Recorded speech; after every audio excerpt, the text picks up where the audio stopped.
You will find many a brave tale or heroic deeds when looking back across time. Over the years, some are big enough to become legend, but most are lost to the annals of history. To this end, this series is an attempt to remember bravery recorded in the news in historic Wolverhampton. Our first tale is a brave young man who tried to save his friend from fire.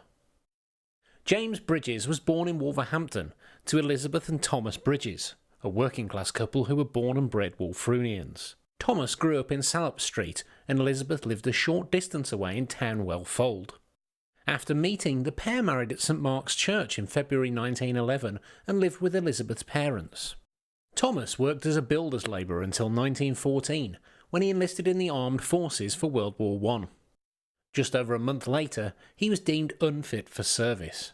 Thomas was 34 years of age at the time and physically fit in most senses. He weighed 140 pounds and measured almost 5'5", which modern doctors would suggest was a healthy BMI. However, listed on Thomas's discharge was myopic astigmatism, a condition which causes blurriness of vision. Additionally, it can cause both long and short-sightedness. Thomas's vision could be corrected by glasses, but it was not until after World War I that soldiers were permitted to wear them. During the Great War, gas was still an ever-present danger, and spectacles would have obstructed masks.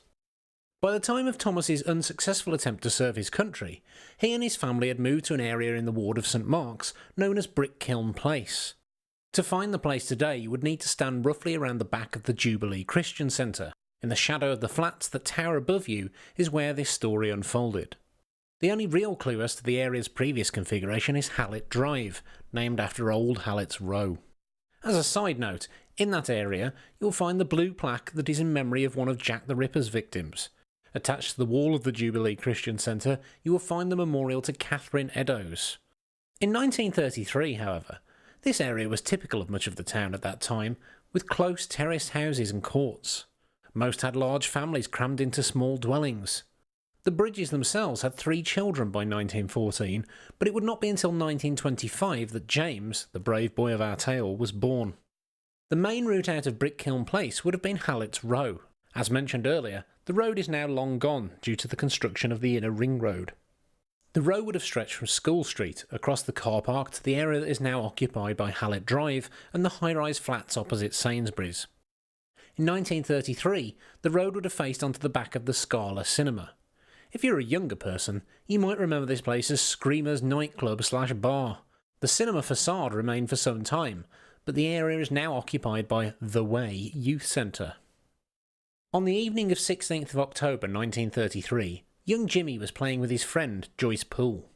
The Bridges lived at number 7 Brick Kiln Place, and the Poole family were close neighbours, residing at number 4. Joyce was younger than Jimmy, at just 4 years of age, and the two had been playing in the nearby Hallett's Row. The pair found themselves in an uninhabited house on this sparsely populated street, and inside was a fire. It is not clear from the newspaper reports whether the children set this themselves. In any case, young Joyce lit some paper, holding it up against her pinafore dress. The dress instantly caught alight, engulfing Joyce in flames. James turned round and tried to put out the flames with his cap and shouted for men to come and help. Jimmy's pleas were heard by Joseph Platt, who lived at Compton Street, just around the corner. He arrived at the house to find the room full of smoke, and it was initially unclear what was happening. Through the smoke, Platt could make out someone trying to put out flames. He found a coat on the floor, threw it over the figure and wrapped it tight, carrying Joyce out into the street. Joyce's father, Harry Poole, also came to help, and both men were burnt trying to help the young girl. Joyce was then taken by car to the Royal Hospital. Tragically, young Joyce passed away from the incident. She is recorded as dying of shock due to her extensive injuries and passed away some time after midnight.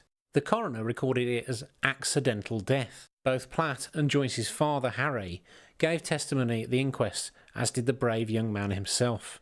James stood on a chair with one hand in his pocket, one on the coroner's desk, both hands bandaged and his lower right leg in plaster.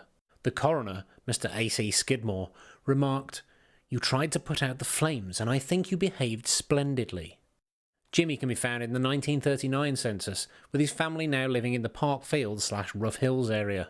He's already working at 14 as a general labourer at a spring washer works. Jimmy remained in Wolverhampton before passing away in 1988.